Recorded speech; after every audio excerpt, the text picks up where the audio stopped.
اب یہ دوسرا ہے، اس کا جو ضمیمہ ہے غزوہ احزاب کا، وہ غزوہ بنی قریظہ ہے۔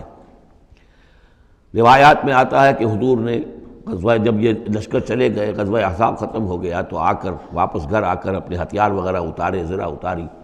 تو حضرت جبرائیل آئے کہ آپ نے ہتھیار اتار دی، ہم نے تو ابھی اتارے نہیں ہیں، ابھی بنو قریظہ کو کیفر کردار تک پہنچانا ہے۔ انہوں نے جو غداری کی اس موقع پر، اپنے عہد کو توڑا ہے، اب اس کی سزا انہیں دینی ہے۔ چنانچہ حضور نے حکم دیا کہ اب کوئی مسلمان جو ہے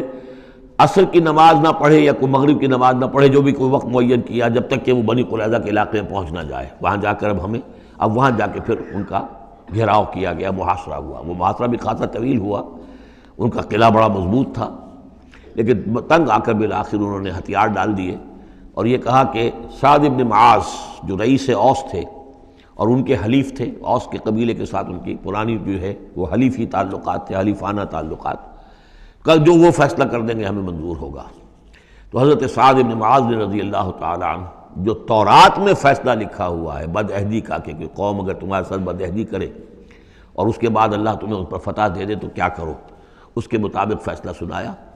کہ ان کے جتنے جوان ہیں اس قبیلے کے، جو جنگ کرنے کے قابل ہیں، ان کو قتل کر دیا جائے، اور باقی جو ان کے بوڑھے ہوں یا اور ہوں، مرد ہوں، بچے ہوں، عورتیں ہوں، ان کو جو ہے غلام بنا لیا جائے، ان کا سارا مال ضبط ہو جائے گا۔ تو بدترین سزا جو ہے ان تین قبیلوں میں سے، جن میں سے ایک قبیلہ تھا بنی قینقاع کا، ایک تھا بنو نذیر، یہ دونوں تو صرف جلا وطن ہوئے، لیکن بدترین سزا پھر ان کو دی گئی ہے۔ وَأَنزَلَ الَّذِينَ ظَاهَرُوهُم مِّنْ أَهْلِ الْكِتَابِ، اور اللہ نے اتار لیا ان کو کہ جنہوں نے گٹھ جوڑ کیا تھا ان کے ساتھ، کافروں کے ساتھ، مشرکین کے ساتھ، اہل کتاب میں سے، من صیاصیہم، ان کے قلعوں سے۔ قلعوں میں تو تھے، گڑھیاں تھیں ان کی، لیکن اس سے پھر اتر آئے، ہتھیار ڈال دیے۔ وَقَذَفَ فِي قُلُوبِهِمُ الرُّعْبَ، اور اللہ نے ان کے دلوں میں رعب ڈال دیا۔ فَرِيقًا تَقْتُلُونَ، تو اب تم ان میں سے کچھ کو تم قتل کر رہے ہو، وَتَأْسِرُونَ فَرِيقًا، اور کچھ کو تم نے اسیر بنا لیا ہے اور قیدی بنا لیا ہے، حضرت سعد بن معاذ کے فیصلے کے مطابق۔ وَأَوْرَثَكُمْ أَرْضَهُمْ وَدِيَارَهُمْ، اللہ نے تمہیں وارث بنا دیا ان کی زمینوں کا بھی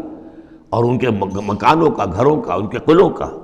وَأَمْوَالَهُمْ، اور ان کے اموال کا، وَأَرْضًا لَّن تَطَئُوهَا، اور ابھی بہت سی زمینیں ہیں جن پہ ابھی تمہارے قدم نہیں گئے، اللہ تعالیٰ تمہیں وہ دے گا۔ چنانچہ اس کے بعد اللہ نے فتح دینی جو شروع کی ہے۔ غزوہ احزاب جو ہے در حقیقت یہ ایک ٹرننگ پوائنٹ تھا حضور کی سیرت کے اندر،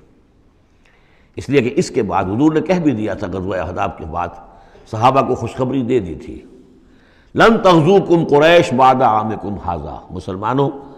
اس سال کے بعد اب قریش تم پر دوبارہ حملہ آور نہیں ہوں گے۔ ان کی آخری یہ اٹیمپٹ تھی جو انہوں نے کر لی ہے، اب ان میں ہمت نہیں ہوگی کہ وہ دوبارہ چڑھائی کر کے آئیں، وَلَكِنَّكُمْ تَغْزُونَهُمْ، بلکہ اب تم چڑھائی کرو گے۔ وہ چڑھائی اگلے ہی سال سن 6 میں حضور نے کی، لیکن حضور نے کس طرح کی چڑھائی کی کہ عمرے کے لیے جا رہے ہیں ہم، تو ہتھیار نہیں ہے، ہتھیار بند ہے، احرام باندھا ہوا ہے۔ اب ایک ایسی سچویشن پیدا ہوئی مکے والوں کے لیے، نہ وہ نگلا جائے نہ اگلا جائے، کہ ان کی پرانی روایات ہیں یہ کہ کسی کو بھی عمرے کے لیے، حج کے لیے کوئی آئے اسے نہیں روک سکتے، لیکن مسلمانوں کو کیسے آنے دیں، اور روکیں تو کیسے روکیں؟ بالآخر انہوں نے فیصلہ کیا ہم کسی ضرورت نہیں آنے دیں گے۔ ادھر حضور نے پھر جو ہے بیعت لے لی کہ اب یہاں سے ہم کوئی بھی زندہ نہیں جائے گا، سب جانے یہیں دے دیں گے۔ بیعت علی الموت، بیعت رضوان جو ہوئی اس موقع پر، وہ بیعت علی الموت تھی، یہیں پر جانے دے دیں گے۔